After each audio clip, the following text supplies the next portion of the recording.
마태복음 10장 28절 말씀입니다. 아멘. 기도합니다. 예수가 온 것은, 예수가 예루살렘 성에 입성한 것은 자신의 목숨을 많은 사람의 대속물로 내어놓기 위함임을 우리가 고백합니다. 사랑하는 주님, 우리가 어찌 그 주님의 사랑, 말로 표현할 수 없는 그 고통과 슬픔과 애통과 눈물과 사랑을 어찌 우리가 감히 논할 수 있겠습니까? 그저 감사함으로, 그저 은혜로, 그저 믿음으로, 그저 말씀으로 받겠사오니, 사랑하는 주님, 우리에게 주님의 마음을 들려주시옵소서. 사랑하는 예수님의 이름으로 기도하옵나이다. 아멘. 앉아주시면 감사하겠습니다. 마음이 쓰이실까봐 우리 이휘영 장로님 내부는 오늘 줌 예배 들어오셨으니까 염려하지 마시고 혹시 아프신가 하는, 이 장로님 연세가 제일 많으세요, 우리 교회에서. 그러다 보니까 자꾸 더 신경을 쓰시는데 줌 예배에 가시고 오늘 출타하셨습니다. 가족들이 오셔가지고 그렇게 이해하시면 되겠습니다. 오늘은 종료주일이죠. 종료주일은 우리 주님께서 예루살렘 성에 입성하신 날이고, 오늘 암송하신 말씀처럼 자기 목숨을 많은 사람의 대속물로 주시기 위해서 성금요일날 닷새 후에 십자가에서 돌아가신 날이기도 합니다. 대속물이라 하는 것은 원래 그 노예가 이렇게 사슬에 매여 있는 노예가 해방되기 위해서는 누군가가 대가를 지불해야 되거든요. 그 지불하는 돈입니다. 노예를 해방시켜주는 대금, 이게 대속물입니다. 저나 여러분들이나 많은 사람들이 죄의 노예로 있었고, 사탄 마귀의 노예로 있었고, 세상의 유혹과 정욕에 끌려다녔고, 사망의 두려움에 늘 매여 있었던 것을 우리가 압니다. 주님께서 그 노예가 되었던 우리들을 해방시키시기 위해서 대속물을 주셨는데, 그 대속물은 바로 우리 예수님의 생명 자체셨습니다. 자신의 목숨을 대속물로 주셔서 우리의 목숨을 건져주신, 나를 위해 돌아가신 예수님을 위해서 우리가 살았기에 우리는 예수님을 위해서 나머지 여생을 죽지를 못할지언정 예수를 위해서 사시기를 축원드립니다. 여러분, 성경에 보면요, 제가 오늘 사실 말씀을 성김으로 주제를 잡았다가 제 마음에 자꾸 부담이 있어서 잠깐 소개를 좀 해드릴 것은, 부담이 있어서 말씀을 드리겠습니다. 요즘에 성경 말씀도 그렇고 유튜브를 보게 되면 굉장히 구원에 대해서 혼동스러운 메시지가 많습니다. 가짜와 진짜를 구별해야 된다 하는 이제 주제로서 알곡과 가라지를 고르는 법, 교회 안에서 진짜와 가짜를 구별하는 법, 어떤 목사님 말씀 제목을 보니까 진짜와 가짜는 한 끗 차이다, 이런 제목도 있어요. 또 어떤 분은 편안히 믿다가 천국을 놓쳤습니다, 이런 제목도 있습니다. 그래서 제 늘 마음속에 이 구원에 대해서 한번 확실하게 정리를 했으면 좋겠다는 마음이 저한테 늘 있습니다. 왜냐하면 성경 말씀도 사실 이것이 쉬운 문제가 아닙니다. 제가 고민을 많이 했어요. 철저하게 한번 하나씩 다 다뤄갈까 하다가 다음 주 부활주일 하기 때문에 제가 오늘 굉장히 간략하게, 그러나 꼭 필요한, 내가 구원을 받았는가 안 받았는가를 확실하게 점검할 수 있는 7가지 포인트를 말씀을 드리겠습니다.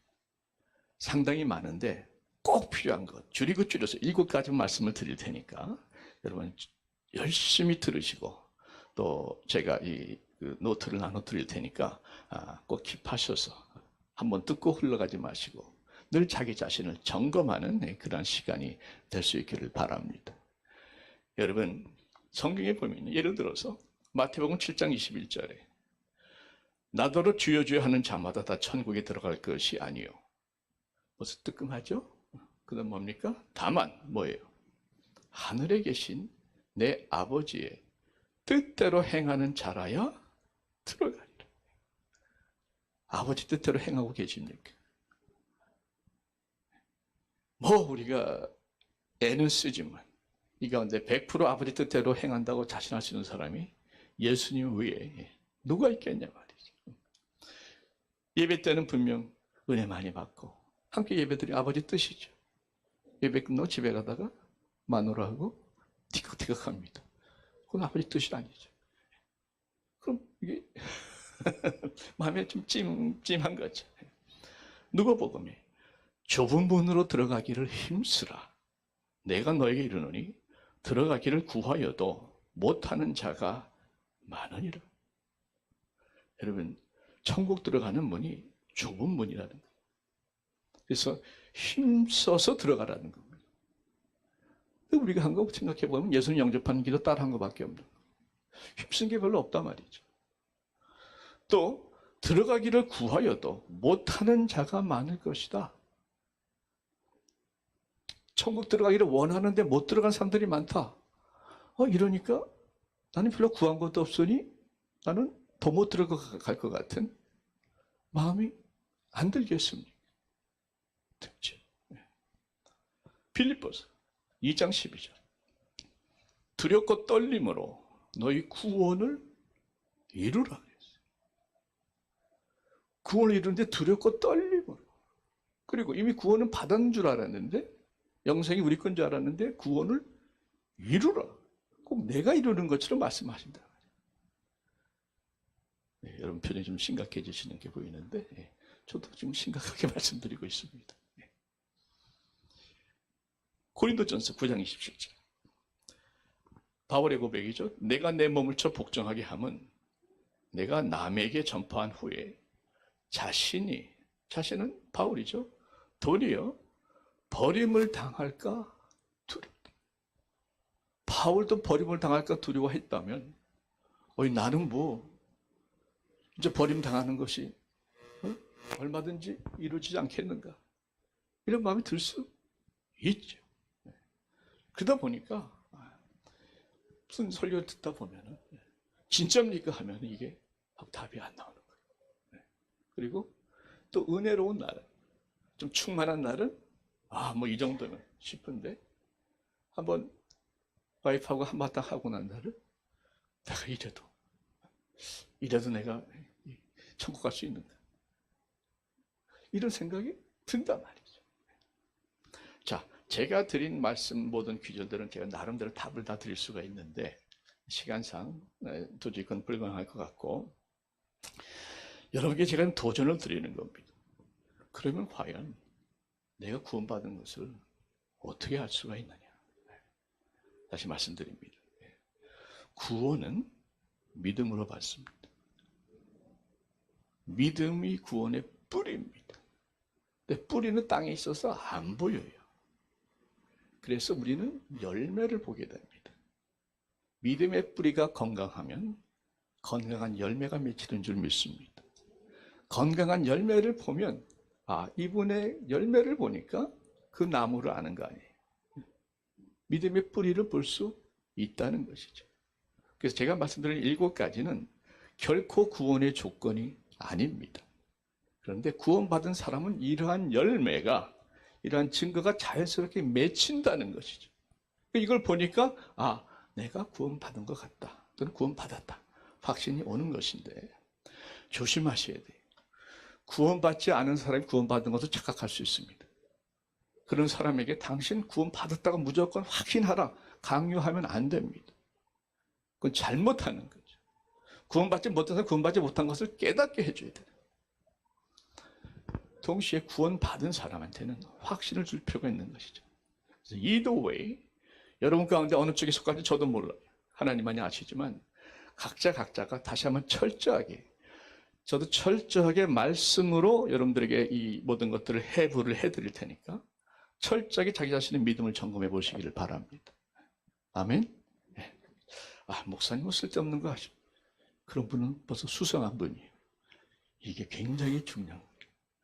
제가 드린 설교 중에서 one of the most important.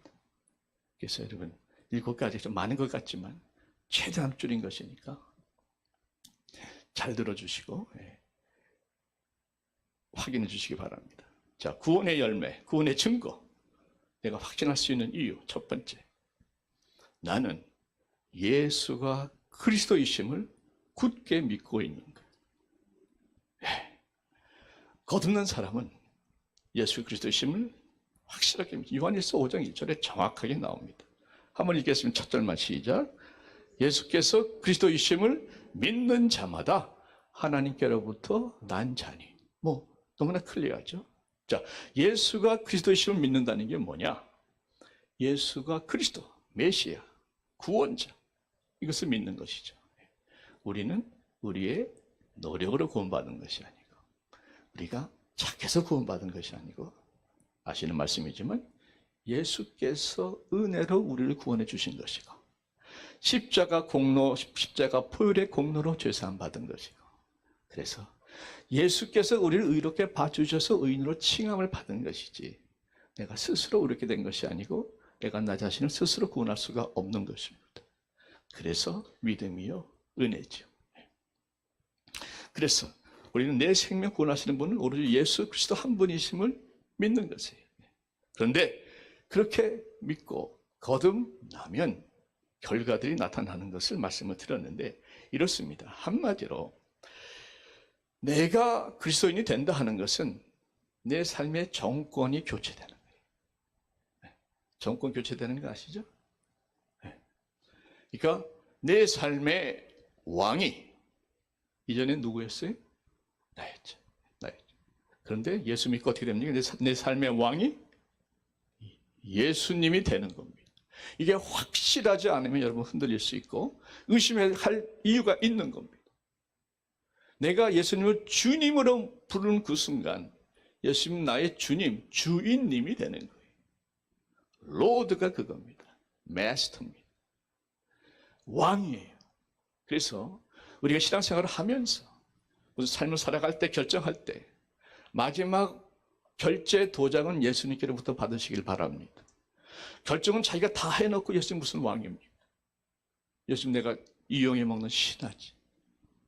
그래서 예수를 왕으로 모시는 정권이 교체된 사람이 확실하게 구원받은 사람입니다. 점검해 보십시오. 여러분, 예수님이 결제받고 계십니까? 예수님이 왕이십니까?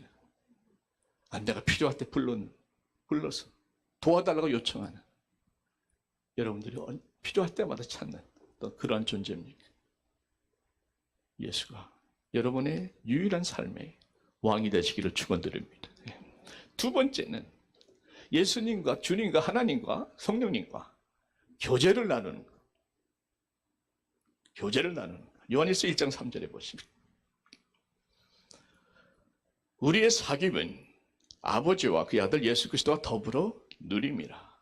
사도 요한이 하나님 아버지 예수 그리스도와 더불어 함께 사귐을 누렸다 이렇게 되어 있습니다. 펠로우십이죠. 고린도전서 1장 9절 조금 더 정확합니다. 너희를 불러 그의 아들 예수 그리스도 우리 주와 더불어 교제하게 하시는 하나님은 미쁘시다.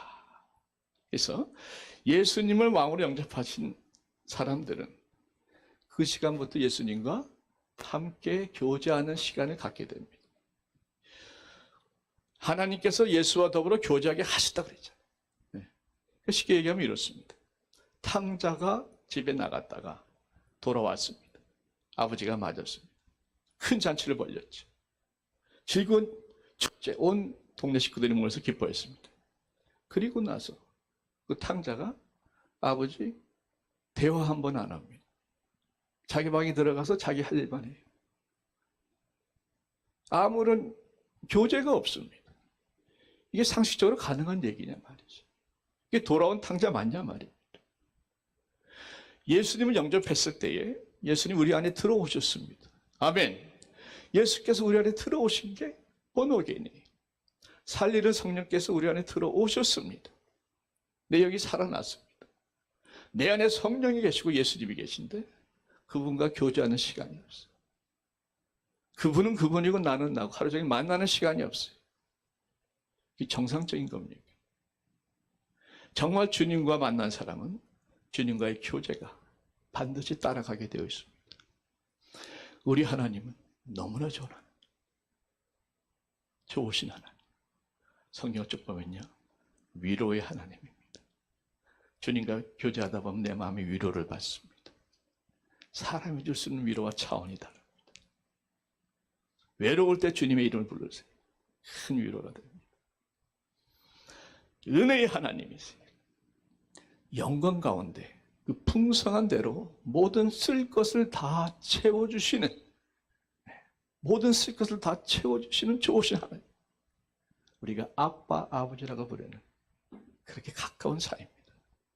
여러분, 우리가 도움이 필요할 때 언제든지 보좌 앞에 나가면 우리를 맞아주시는 분이 우리 하나님이신 줄 믿습니다. 그래서 저도 가끔 주님과 교제할 때 그런 기도합니다. 주님, 저 주님 참 좋아합니다. I love you. 꼭 주님이 말씀해 주세요. I love you too. 저 그거 많이 들어요. 정말 주님께서 하신 말씀 저는 듣는다고 확신합니다. 주님은 여러분과의 교제를 너무나 원하세요. 제가 늘 말씀드리지만 어느 목사님께서 주님과 깊은 교제하고 사랑의 대화를 나누고 나서 주님 내일 뵙겠습니다 하고 일어나는데 성령께서 말씀을 딱 들려주시더라고요. 5 more minutes. 나랑 5분만 더 있자. 그 말이 책에서 읽은 얘기인데 그렇게 잊혀지지가 않고 참 그 주님의 마음, 성령님의 마음이 너무나 느껴져요. 나 5분만 더 있자. 여러분이 주님을 사모하는 것보다 주님이 여러분을 기다리는 마음이 훨씬 더 큰 줄 믿습니다. 그래서 나랑 조금만 더 있고 조금만 더 있다 가자. 여러분, 주님과의 교제가 날마다 깊어지기를 축원드립니다. 그 교제가 없다면 이건 뭔가 잘못해도 한참 잘못된 거죠. 내 안에 계신다는데 어떻게 교제가 안 이루어지겠습니까? 영과 영은 교통하게 되어 있거든요. 주님과 교제를 누리는가 점검해 보시기 바랍니다. 세 번째로 회심과 회개의 경험이 있는 거예요. 회심과 회개의 경험이 있는 거예요. 제가 두 가지를 일부러 썼습니다. 왜냐하면 회심과 회개는 다르기 때문에. 회심과 회개를 같이 혼동하면 이단의 가르침에 넘어갑니다. 어떤 이단인가? 이런 이단이 있습니다. 예수를 믿을 때 우리가 죄사함을 받았기 때문에 우리 과거와 현재와 미래의 모든 죄가 다 사함 받았기 때문에 예수 믿고 죄사함 받으면 더 이상 회개할 필요가 없다. 이게 회심과 회개를 혼동했기 때문에 오는 이단이거든요. 어떻게 어떻게 다른가? 회심이라는 것은 사시미가 아니고 돌아선다는 거예요. 마음이 돌아선다는 겁니다. 어디로부터? 죄로부터 돌이켜서 그리스도께로 향하는 것이 회심입니다. 그러니까 두 가지가 있는 거예요. 죄로부터 돌이키는 것이 회개고요. 예수께로 향하는 것이 믿음입니다. 그래서 회심은 죄로부터 돌이키는 회개와 예수께로 향한 믿음이 합해져 있는 게 회심이에요. 이것이 처음 구원을 받을 때에 반드시 일어나는 역사입니다. 그리고 이것은 동시에 거의 일어납니다. 회개를 하면 주님을 찾게 돼 있고 주님을 찾다 보면 회개하게 돼 있기 때문에 동전의 양면입니다. 회심은 회개와 믿음이 합해진 사건인데 중요한 것은 처음 주님을 영접할 때 나타나는 일회성 사건이죠. 회심은 컨버전인데 이것은 인생 예수님께로 죄로부터 예수께 돌이키는 사건으로서 한 번이면 족한 것입니다. 자, 그런데 회개가 무엇인가 하면 회개는 이미 구원받은 성도가 자신의 죄를 자백하면서 날마다 예수님과 더 가까이 가는 것을 말합니다. 예수님과 더 깊이 나아가기 위해서 그 관계를 늘 유지하기를 원하는데 죄가 끼면은 이게 막히거든요. 여러분, 죄가 왜 그렇게 내가 싫어하고 여러분들이 두려워해야 되는가 하면 죄 자체가 악한 것도 있고 죄로 인한 고통도 있지만 죄가 끼면 하나님의 관계가 막혀버립니다. 이게 너무 아까운 거죠. 또 죄가 끼면 마귀가 틈탑니다. 죄 자체만이 문제가 아니라 하나님의 관계가 막히고 또 구원은 잃어버리지 않지만 구원의 기쁨은 잃어버릴 수 있습니다. 혼동하지 마세요. 진정 예수님 영접한 사람이 죄에 빠졌다? 구원 잃어버리지 않습니다. 그러나 구원의 기쁨은 잃어버릴 수 있어요. 그리고 중요한 것은 다시 회개하고 돌이키면 주님께서 다 용서가 받아주실 줄 믿습니다. 그래서 죄 짓는 것도 우리가 늘 최선을 다해서 막아야 되지만 늘 자신을 점검하면서 회개하는 것이 그렇게 중요한 것이죠. 요한일서 1장 9절 말씀합니다. 만일 우리가 우리 죄를 자백하면 그는 죄를 자백한다 하는 것은 회개랑 같이 생각해요. 자백과 회개를 또 나눠가지고 또 이상하게 몰아가는 교단이 또 있어요. 교리가 있어요. 그 틀린 얘기입니다. 죄를 자백하는 것이 회개예요. 죄를 자백하면 그는 미쁘시고 의로우사 우리 죄를 사하시며 모든 불의에서 깨끗하게 하실 것이다. 자, 예수 믿었다고 하루아침에 성자 되는 건 아니지 않습니까? 저를 보시면 아시죠. 멀리 볼 거 없어요. 저를 보시면 아시죠. 죄 범할 수 있어요. 자, 그런데 죄를 범하게 되면 어떻게 되는가? 그것으로 인해서 내 구원을 잃어버리는 것은 아니라는 거예요. 정확히 말씀드릴게요. 로마서 7장에 보시면 사도 바울이 죄에 대해서 자신의 그 힘들어하는 것을 고백합니다. 특히 로마서 7장에 보시면 23절에 제가 읽어드릴게요. 내 지체 속에, 내 안 속에, 마음 속에 한 다른 법이, 죄의 법이죠. 내 마음의 법, 하나님의 법과 싸워서 내 지체 속에는 죄의 법으로, 내 안에는 죄의 법이, 죄에 대한 그 욕구가, 죄에 대한 어떤 끌려가는 힘이 나를 사로잡는 것을 보도다. 로마서 7장 24절 말씀, 사도 바울의 고백입니다. 오호라, 나는 곤고한 사람이로다. 이 사망의 몸에서 누가 나를 건져내? 바울의 이 고통이, 고민이 느껴지지 않습니까? 바울도 그렇게 고백했다. 그래서 존 맥가더 목사님이 여기서 한마디 정확하게 얘기를 하셨어요. 만일 바울의 이러한 고백이 당신의 고백이라면 당신은 확실한 크리스천이다. 무슨 말인가? 예수 안 믿는 사람은 이러한 고통이, 갈등이 없다는 거예요. 예수를 믿기 때문에, 거룩한 영이 내 마음을 찌르기 때문에 죄로 인한 고통이 있는 것이죠. 그것은 거꾸로 얘기하면 내가 죄로 인해 찔림을 받는 거룩한 하나님의 역사를 경험하고 있다는 것이요. 그것은 역설적으로 성령께서 역사하고 있다는 증거가 되는 것입니다. 왜냐하면 내가 죄 지은 것에 대해서 예를 들어 얼마든지 더 들을 수 있습니다. 뻔뻔한 사람들 너무나 많잖아요. 절대 자기는 죄 아니에요. 너무나 예가 많죠. 그러나 예수 믿는 사람은 늘 죄로 인한 찔림이 있습니다. 이것이 성령이 내 안에 계시다는 증거인 줄 믿으시기 바랍니다. 그것이 나를 회개로 끌어가게 되는 것이죠. 자, 나는 그리스도인입니다 하는 시가 있어요. 읽어드릴게요. 나는 그리스도인입니다라고 말할 때 깨끗하게 살고 있다고 말하는 것이 아닙니다. 죄가 많지만 잃었던 나를 찾고 용서받고 있다고 속삭이는 것입니다. 아멘입니까? 나는 그리스도인입니다라고 말할 때 나는 완전하다고 주장하는 것이 아닙니다. 나의 결점이 너무 많은데도 주님은 나를 귀하게 보신다는 것입니다. 나는 그리스도인입니다라고 말할 때 아직도 내 마음에 고통을 느낍니다. 그래서 나의 아픔을 예수님과 나누려 주의 이름을 부르는 것입니다.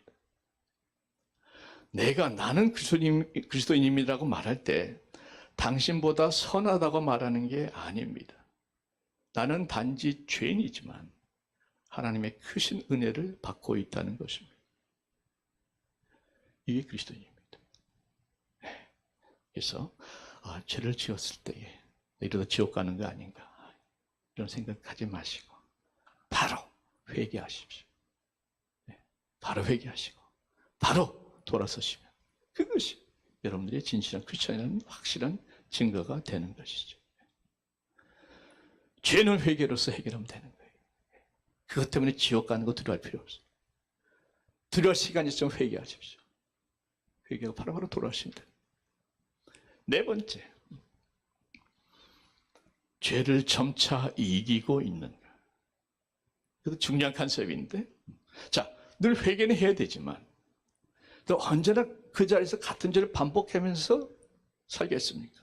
그러니까 진정 구원받은 사람은 궁극적으로는 점차적으로 죄에서부터 승리해 나갈 줄 믿습니다.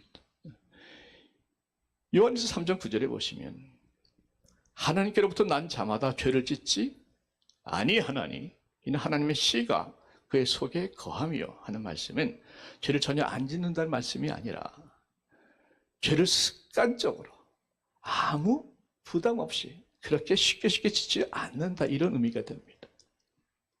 왜?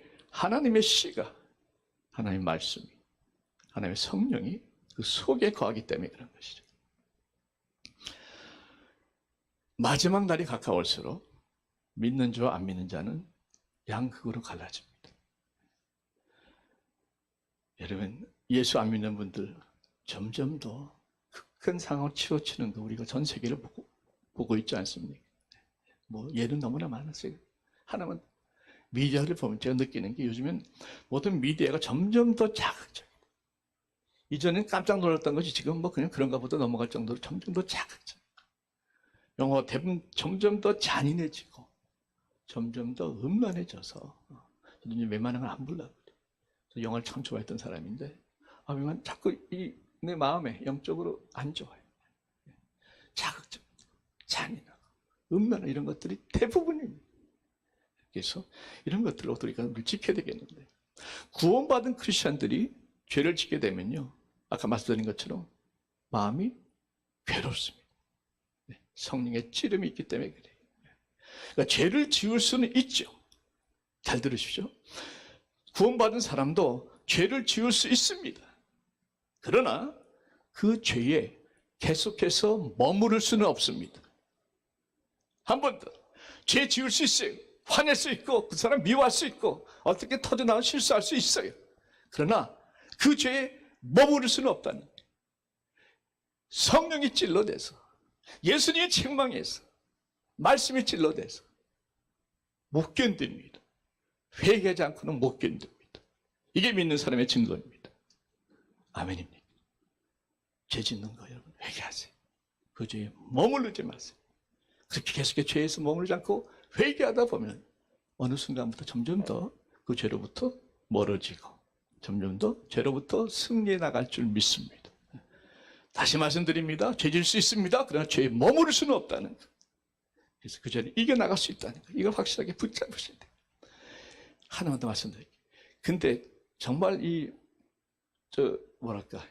목이 굳은 사람도 있을 수 있죠. 하나님 구원하셨어요. 그래서 죄를 지었을 때 계속 찌르는데 끝까지 버티는 인간이 있을 수 있다 칩시다. 계속 가는 거예요. 어떻게 하는지 아십니까? 구원받은 사람인데 그냥 고집 부린단 말이죠. 하나님이 징계하십니다. 처음에 살살하다가 한 대 때리십니다. 그래도 말 안 듣면 데려가십니다. 성경에 다 나온 얘기. 성경에 이런 말씀이 있습니다. 징계가 없으면 너희는 사생자여 친아들이 아니니라. 정말 하나님의 자녀면 하나님이 징계하서라도 채찍을 치시더라도 정 안 되면 그냥 데려가시더라도 그 영혼은 지켜주신다. 왜? 친아들이니까. 정작 무서운 것은 죄를 졌는데 아무런 문제가 없는 거예요. 일이 더 잘 풀리는 거예요. 죄를 져 갔는데 점점 그 타락한 게 점점 돈이 모이고 사람이 꼬이고 이렇게 된다. 이게 더 무서운 거예요. 이거는 대가 받은 사람이 아니라는 증거가 될 수 있다는 거죠. 왜? 나왔잖아요. 징계가 없으면 너희는 사생자여 친아들이 아니라. 그래서 크리스천이 정말 죄가 깊이 들어가면 하나님께서 징계시키시더라도 아니면 아예 데려가시더라도 구원을 시켜주시지 그를 버리지 않는다. 그래서 때로는 징계까지 갈 필요가 없겠지만 징계도 감사하시길 바랍니다. 아멘. 네. 자, 다섯 번째, 말씀에 순종하려고 최선을 다하는. 저도 이 문장 만드느라 머리를 많이 썼어요. 말씀에 순종하는 감에 걸릴 사람 많습니다. 저부터. 그래서 말씀에 순종하려고 최선을 다하는가.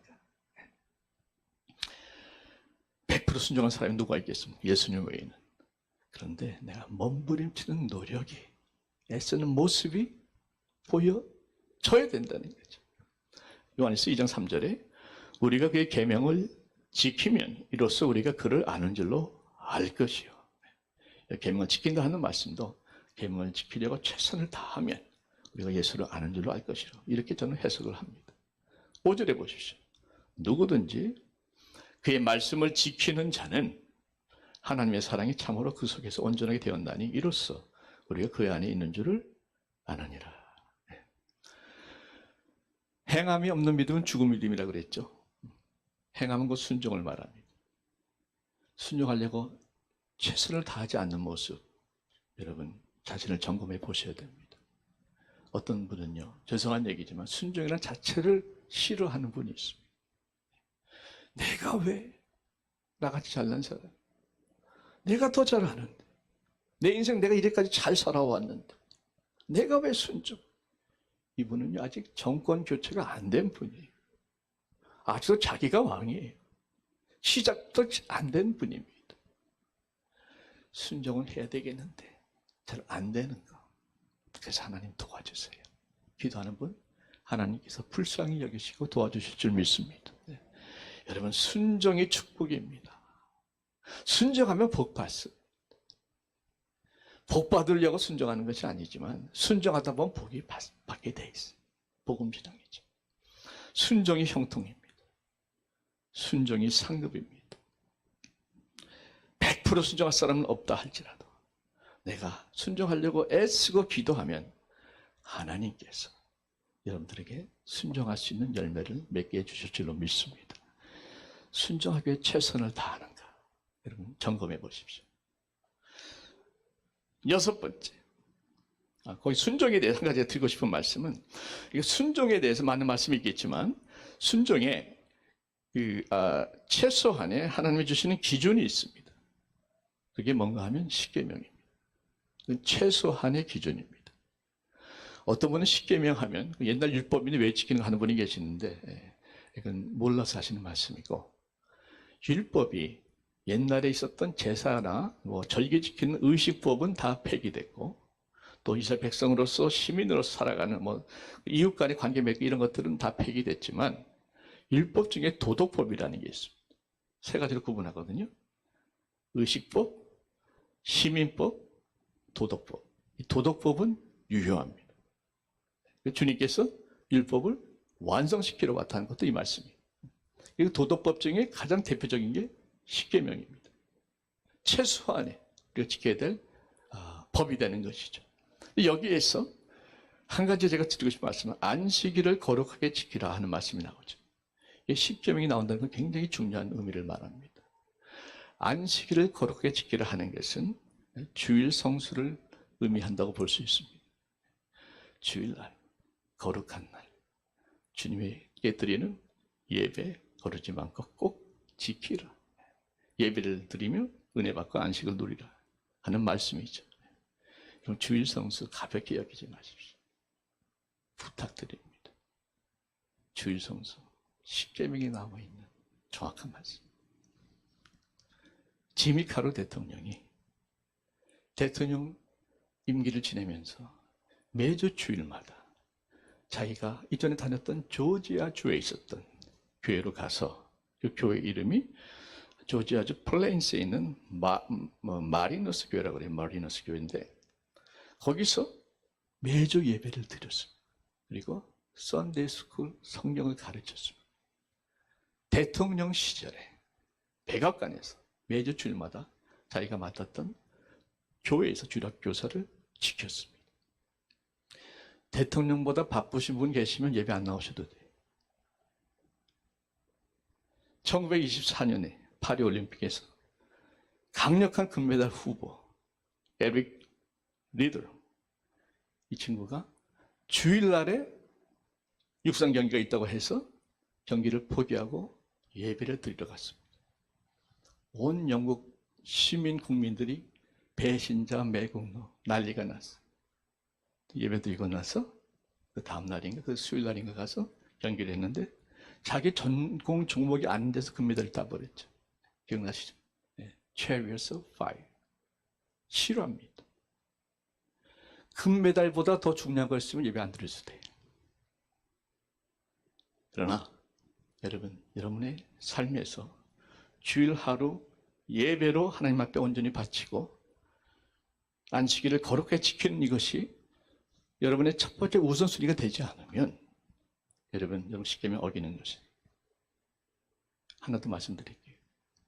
여러분들의 그런 모습을 보면 자녀들 절대 신앙생활 바로 서지 못합니다. 부모가 교회를 거르는데 그 아이들이 나중에 교회를 열심히 다닐 확률이 많지 않습니다. 성령께서 강하게 역사하기 전에는 일방적으로는 그렇습니다. 그래서 자식들의 신앙을 위해서라도 주일날 딴 데 가지 마시고 어떤 일이 있더라도 대통령보다 바쁘기 전에는 금메달보다 더 중요한 것이 있기 전에는 주일 예배 함께 드리시기를 축원드립니다. 아멘. 그리고 하나만 더 지금 다섯 번째죠. 예. 여섯 번째는 기도의 응답을 경험하는 거예요. 기도의 응답을 경험하는 거예요. 요한일서 5장 13절 나오죠. 그를 향해 우리가 다 가진 바 담대한 것이 이것이니 14절에 그의 뜻대로 무엇을 구하면 들으십니다. 주님께서 기도에 대해서 굉장히 많은 약속을 주셨습니다. 내가 구원받았고 주님이 성령이 내 안에 계세요.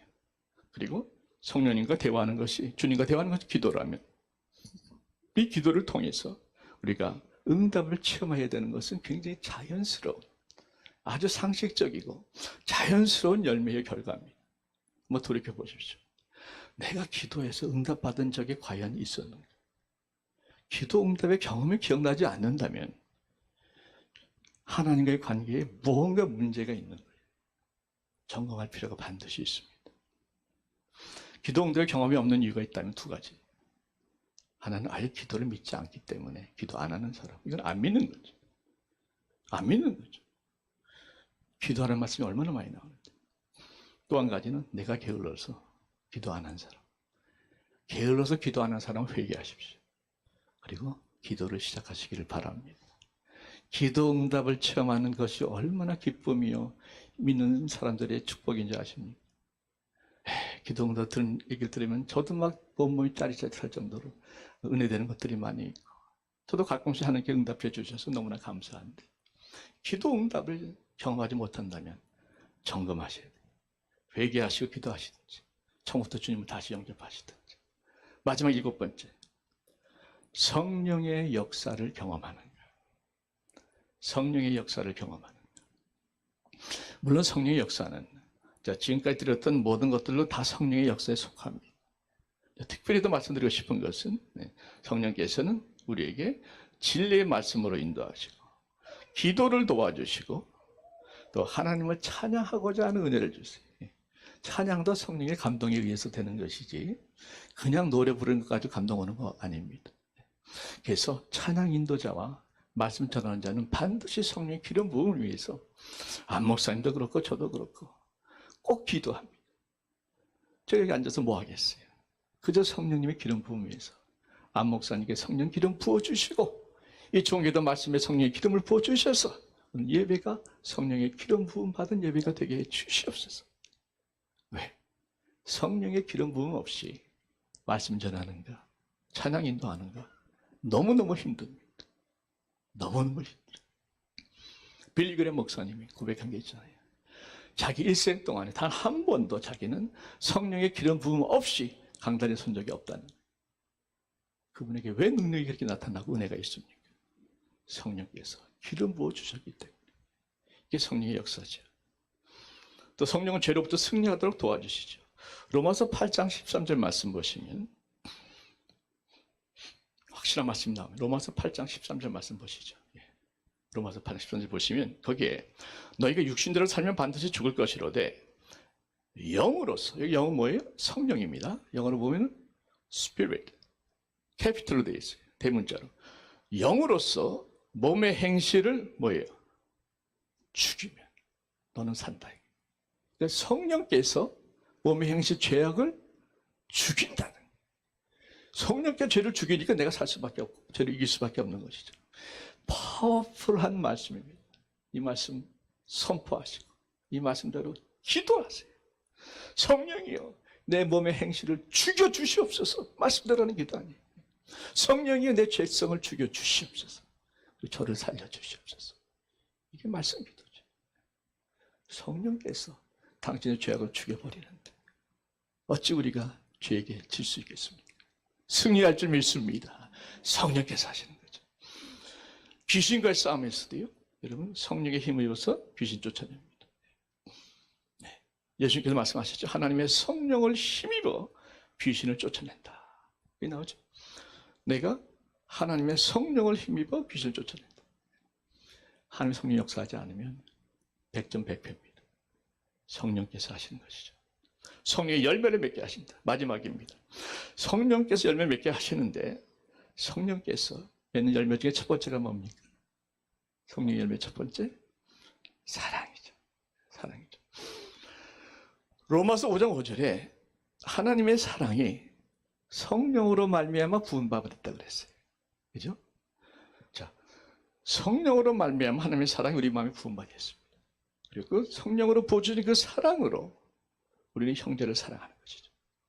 그래서 요한일서 3장이 나오는데 이 가장 중요한 말씀이니 같이 한번 읽겠습니다. 요한일서 3장 14절 말씀 시작.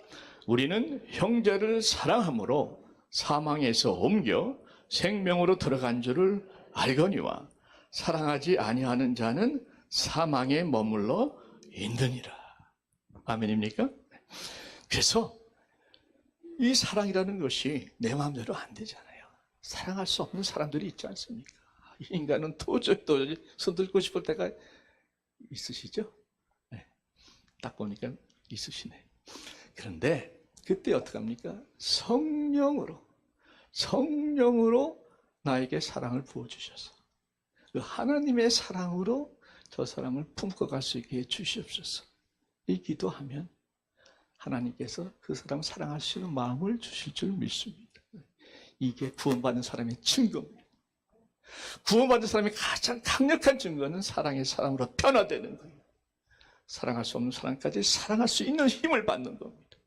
성령께서 부어주시기 때문에 가능한 것이죠. 여러분, 형제를 사랑함으로 사망에서 옮겨 생명으로 들어간 줄을 알 줄 믿습니다. 구원의 증거죠. 자, 그래서 제가 여러분께 지금 이거 나눠드릴 테니까 3분이면 끝납니다. 이거 좀 나눠주시죠. 양쪽에. 왜냐면 이걸 여러분들이 한 번 들어서 안 되거든요. 그러니까 여러분들이 이거 하시고 제가 이 노트를 드렸는데 미리 안 드린 이유는 이거 미리 드리면 여러분들 집중을 못 하시더라고요. 거기서 하나씩 우리가 좀 점검을 하겠습니다. 그리고 서머리하고 마치겠습니다. 여러분 정말 그 한 장이지만 일주일 내내 제가 작업한 내용이고요. 그것은 여러분들이 버리지 마시고 끼워두셨다가 여러분들도 점검하시고 또 주위 있는 분들에게도 나눠주세요. 자, 성령의 구원의 열매, 또 구원의 증거, 구원의 확신이죠. 예. 자, 첫째가 뭡니까? 예, 따라해 주시죠. 첫째가 뭡니까?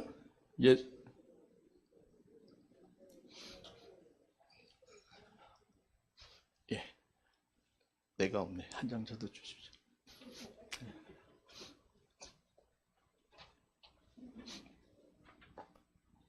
자, 예수가 그리스도이심을 굳게 믿는가?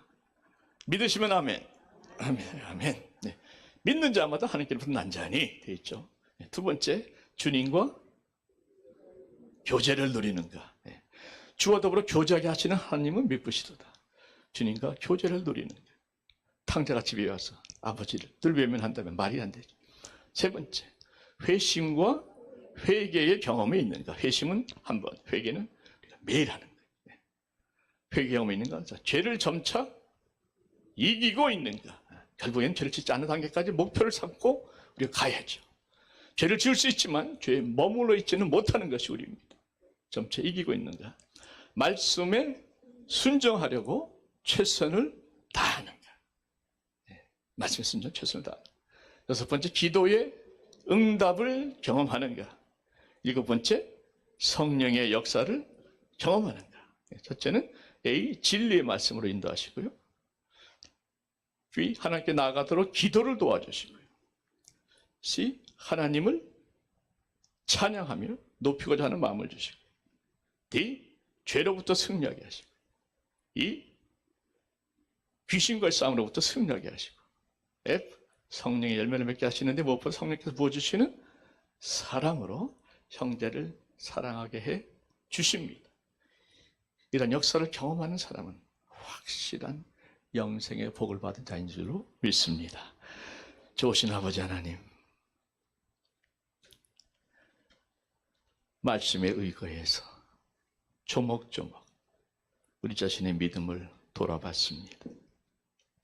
걸리는 것도 있는 것 같고 확실한 것도 있는 것 같지만 아버지 하나님, 이것을 놓고 늘 우리가 나 자신을 점검하는 좌표로 삼아서 하나님의 말씀에 의거하여 진정 구원받은 자들의 영생의 확신의 기쁨과 또 은혜를 날마다 누리며 살아갈 수 있도록 하나님이여 우리에게 이 귀한 구원의 열매가 풍성히 맺혀지게 하여 주시옵기를 사랑하는 예수님의 이름으로 기도하옵나이다.